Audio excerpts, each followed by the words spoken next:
everyone, welcome back to my channel. I'm Lucy and today's video is going to be a half-year reading wrap-up, my star ratings, my thoughts, and how much more do I need to read for the rest of the year to hit my goal. I've read 18 books. It's been a much better year than it was last year. Last year I was just so bad at reading. So I'm going to go through from the start of the year to now, all the books I've read, and I hope you enjoy. Let me know if you've read any of these and what you rated them, because I would be very interested. Starting off the year, I read Legends and Lattes by Travis Baldree.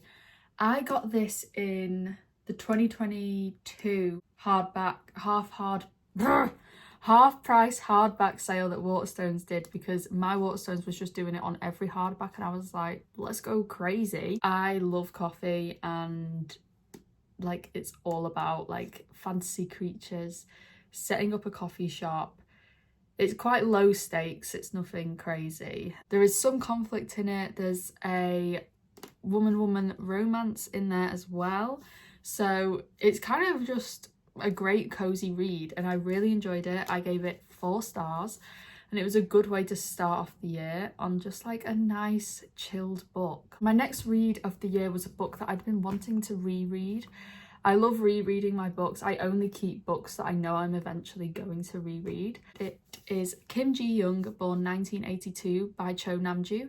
And when I first read this, it was my first ever translated fiction that I'd read. And now I've read so much translated fiction, I completely understand it and I love it for what it is. And most of the time I give translated fictions 5 stars because I just love them. And this one, at the time when I read this, I think 3 years ago, I gave it 3 stars. For a while now, I've known that that's not right. Like, I just know that that is not my true rating anymore. I reread it because I wanted to see what would I rate it now, and it got 5 stars. Like, I wasn't surprised it got 5 stars. It's just an incredible social commentary on what women go through in Korea. It follows one woman and different moments throughout her life and different ages where, because of her being a woman, she goes through these certain situations.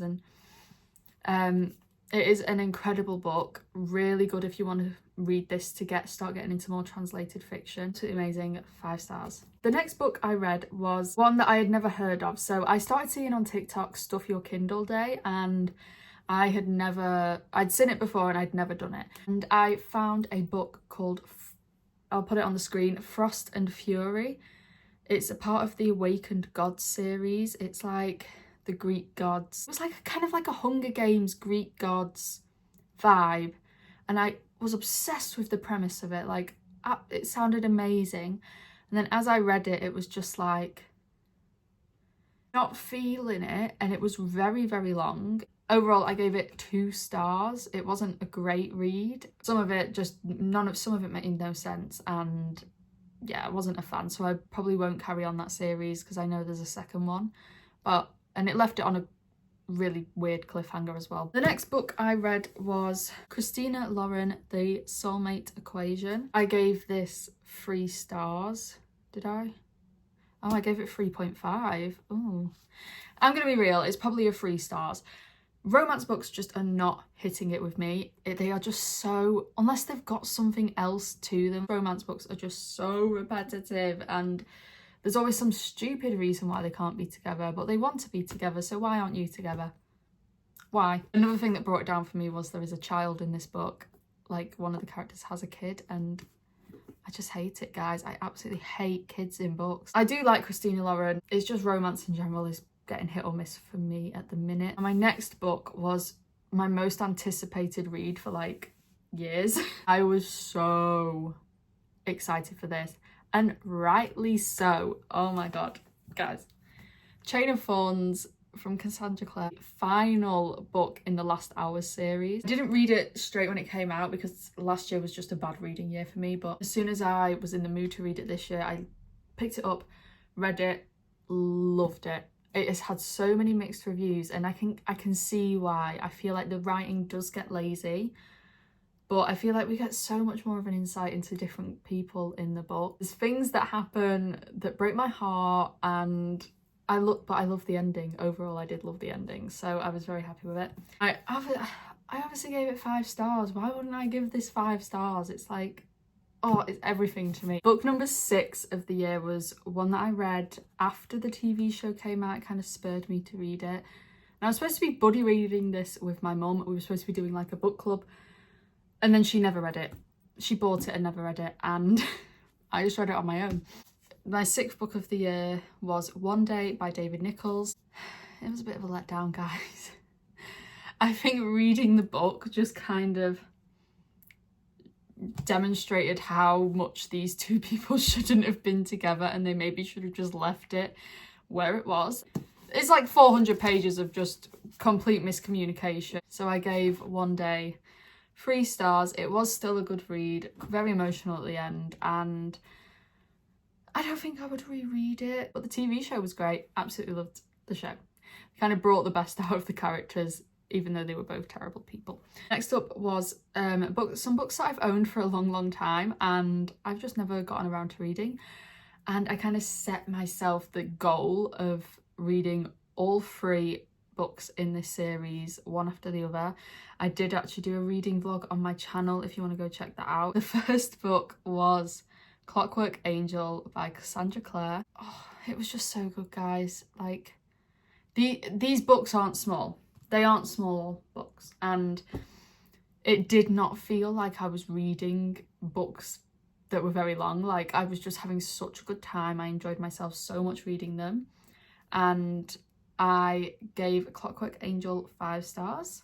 Was Clockwork Prince. This was my absolute favourite out of the 3. Obviously, this book got 5 stars as well. Final book in the series was Clockwork Princess, and I did adore it. I adored it, but there is kind of like a character goes on kind of a journey to get another character, and it just got repetitive. And whenever I got to that character's chapters, I was like, can I be arsed now? This one did end up getting 4.75. The epilogue, yeah. If you know, you know, the epilogue. My 10th book of the year was Diary of a Void by Emi Yagi. It's Japanese translated fiction. I knew nothing about this. I just picked it up in Waterstones because it looked very good. I really like the premise of it. Woman who is kind of being treated like shit in the office, like she has to pick up the cups after meetings and stuff, and one day she just does not want to pick up these cups.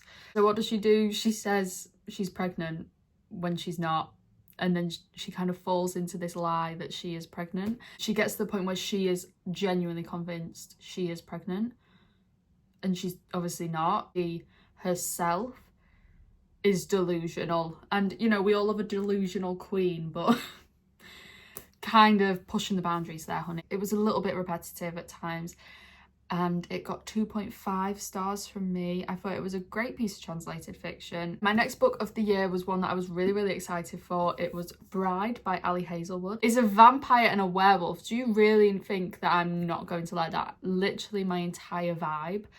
And it didn't disappoint. It was so good. I'm glad that she like went somewhere different with this book and didn't carry on with the science stuff, and she went to a little bit of fantasy. I don't really want to talk about the knotting. That was extremely I was like howling laughing at when the knotting stuff came up. It's quite weird. Overall, I gave this 4.5. Loved it. Just fantastic. But once again, has a child in it. Not a massive fan of children in books. Next book was a book that I got from the library, so I'll pop it on screen. It was Book Lovers by Emily Henry. This was my first Emily Henry book. I have heard so many people talk about Emily Henry. I actually gave it 5 stars because just like there was not one point in that book where I was bored. Everything that I wanted to happen kept on happening. Banter was amazing. 5 stars, and it kind of set me on too high of a standard for Emily Henry, which I will go into in a couple of books. My next book was another book from the library, and it was a random pick for me. It was The Storied Life of A.J. Fikry by Gabrielle Zevin, and I have obviously read Tomorrow and Tomorrow and Tomorrow by Gabrielle Zevin.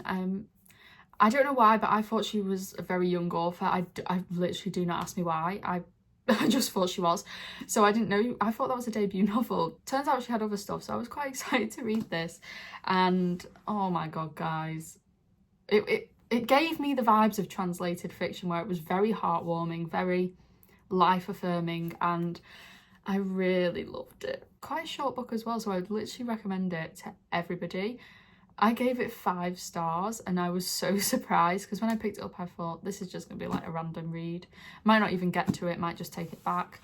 I ended up reading it, loving it, and this one does have a child in it. That's one of the main points of it, but this child is not annoying. And my next read after that was one that I've been very much anticipating. I've been so excited to read this. It was In Memoriam by Alice Wynne. I've never read a book set in either World War I or World War II, so I was very intrigued to read that. And also it is an LGBTQ romance, so we follow 2 boys who go to the same boarding school. They kind of have a little bit of pining for each other, but they never really act on it. And it's extremely, like, if you know about World War I and like how the soldiers really did not know what they were going into, like, it is so descriptive on that. A great romance, great war story, great bit of historical fiction. Gave it a 4.75. I did really enjoy this, and I would really recommend it if you want to get into some historical fiction. Next book was Shoko's Smile.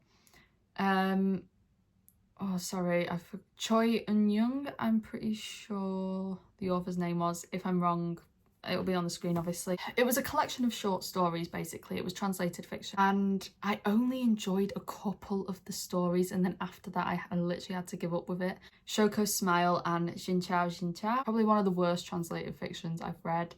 And yeah, I probably wouldn't.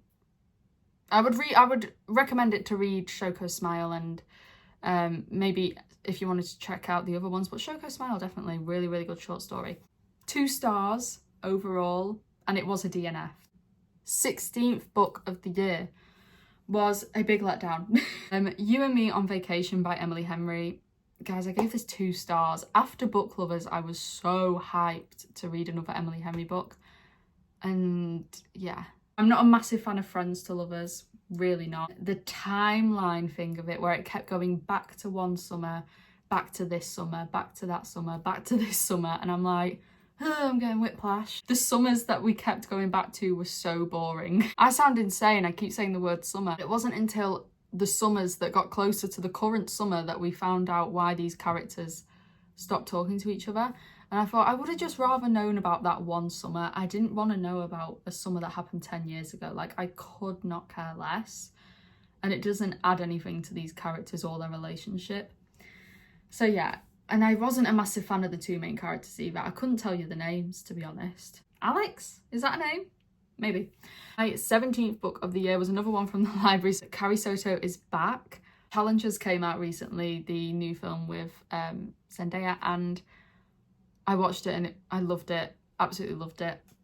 And I was just kind of like in a tennis vibe and literally could not put the book down, and I flew through it. I think I read it in like not even 2 days, and oh, it was so good, guys. My only issue with the book was I felt like the end of it, where it was like the climax of the book. It was like the biggest thing that was happening to this character, and it felt so rushed. And then the epilogue felt so rushed, and I thought, we've spent all this time on these other tennis matches talking about them, and that was amazing. And I really wish the one at the end, which was the big one, we could have spent more time on as well. I just felt like that one was rushed and the aftermath was rushed. And I gave it a 4.5.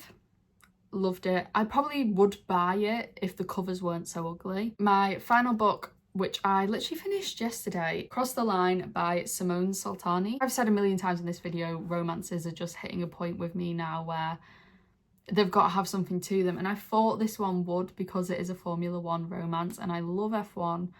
And to be quite honest, this book was great for that. I feel like this author clearly is a fan of F1.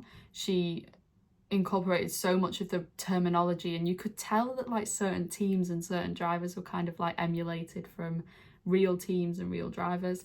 So I thought this was going to be perfect, and it was really good. I did enjoy it. It was a brother's best friend romance, but The whole brother's best friend thing is just so stupid to me. Like, the fact that they're like, we can't be together because he will be annoyed.